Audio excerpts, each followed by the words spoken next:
Swastiastu. Assalamualaikum warahmatullahi wabarakatuh. Salam, nama budaya, salam kebajikan, salam sehat buat kita semua.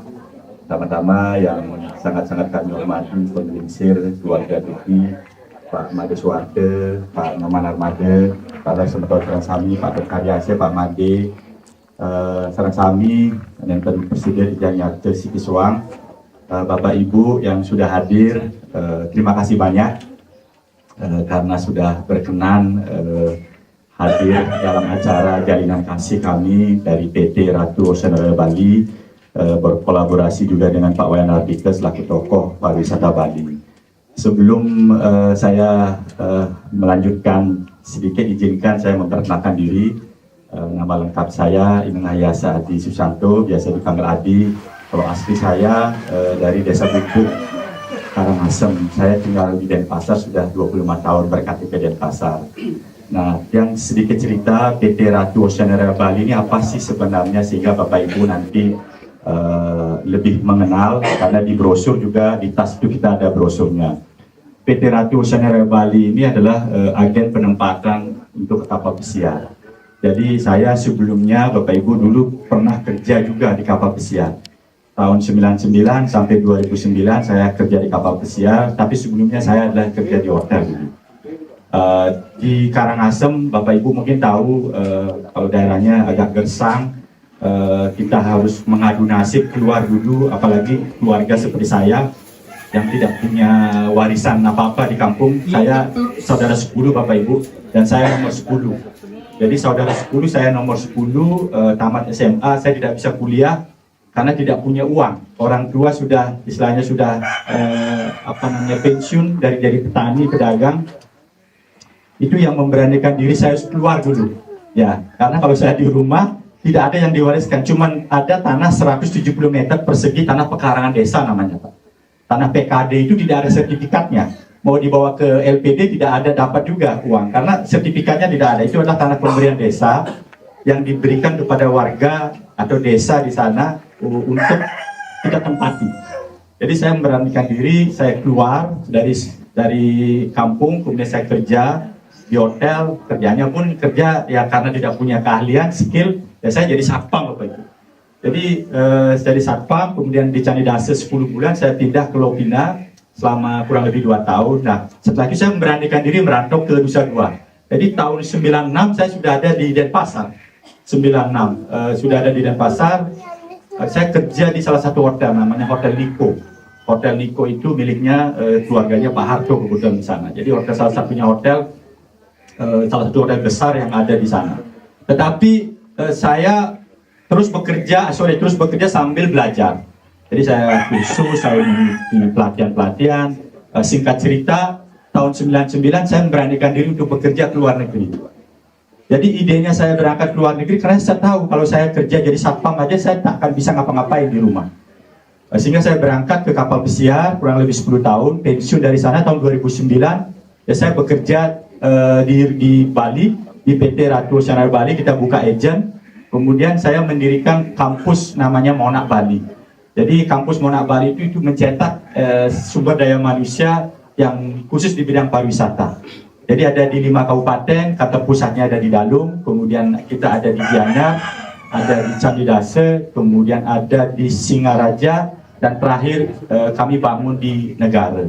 Jadi 5 kampus ini sudah meluluskan kurang lebih 19.500 orang, tetapi kami bukan hanya mencetak.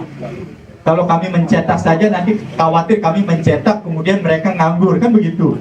Sehingga yang kami lakukan itu adalah satu, mencetak, kemudian membuat mereka kompeten. Kompeten dalam artian punya kompetensi, punya keahlian. Dan itu harus dibuktikan. Namanya sertifikat kompetensi. Sehingga kami mendirikan LSP namanya, Lembaga Sertifikasi Pariwisata, Lembaga Sertifikasi Profesi. Sehingga kami mendirikan agen waktu itu tahun 2009. Ya, kantor pusatnya ada di Bintaro di Jakarta tahun 2008. Kemudian kita dirikan 2009 di Bali. Sampai hari ini kami sudah memberangkatkan kurang lebih sekitar 20 ribuan orang ke kapal pesiar. Itu kebanggaan saya jadi putra Bali karena kita bisa mencetak orang-orang yang punya ekonomi menengah ke menengah ke bawah kemudian mereka berangkat ke luar negeri, pulang-pulang mereka membawa multiplier effect namanya. Multiplier effect itu sapu napi Bapak Ibu.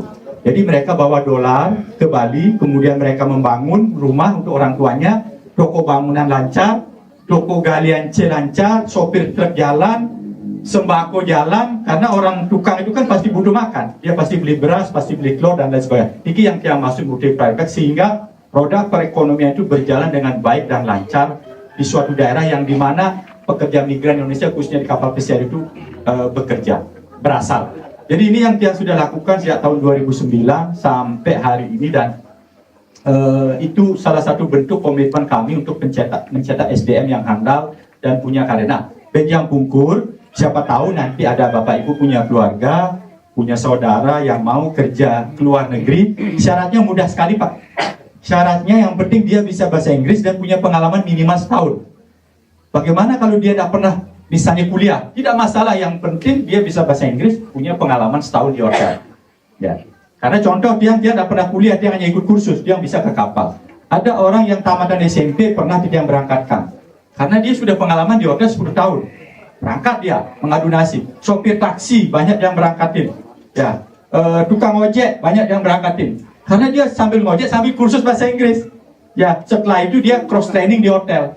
Di hotel 3 jam, 4 jam dia meluangkan waktunya, kemudian malam dia jadi sopir Grab atau sopir Gojek. Jadi banyak yang kami bantu di sana. Jadi kalau orang bilang, oke, syarat kerja di kapal pesiar itu harus tamatan diploma 3, diploma 4, tidak mesti. Ya, kenapa mereka kita sarankan untuk kuliah diploma 1 atau diploma 2? Karena mereka belum punya kompetensi atau belum punya keahlian. Sehingga kita wajibkanlah mereka belajar. Tapi kalau mereka sudah bekerja di hotel, misalnya setahun 2 tahun, bahasa Inggrisnya sudah bagus, kan itu tidak tidak bisa kita kesampingkan. Ijazah formal itu perlu, tetapi kalau kita berbicara kerja ke luar negeri, yang dilihat itu adalah skill atau kemampuan atau kompetensi kita. Nah, ini yang kita butuhkan. Banyak persepsi masyarakat yang kurang paham itu, oh harus kuliah misalnya diploma 4, S1, tidak mesti Bapak Ibu. Kalau mereka sudah punya keahlian, skill, kita akan bantu, kita akan berangkatkan. Nah, di samping kita memberangkatkan pekerja migran ke luar negeri di kapal pesiar, itu yang juga punya PT namanya PT Alwida Jaya Sentosa, ini ke kantor cabang di Denpasar.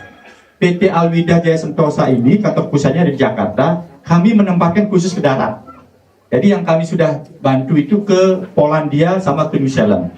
Nah, New Zealand ini banyak sekali peminatnya. Cuman sayang sekali pemerintah Indonesia belum bisa melobi banyak New Zealand. Yang kami hanya dapatkan kuotanya itu hanya 163 orang Bapak Ibu. Nah, ini yang kita sangat sayangkan. Kuota kita sedikit sekali. Padahal mereka kerja di sana paling ngabisin uang di awal 5 jutaan Bapak Ibu. Karena di sana potong gaji. Yang punya prinsip, saya ingin membantu orang, tapi kosnya biar serendah-rendahnya dulu.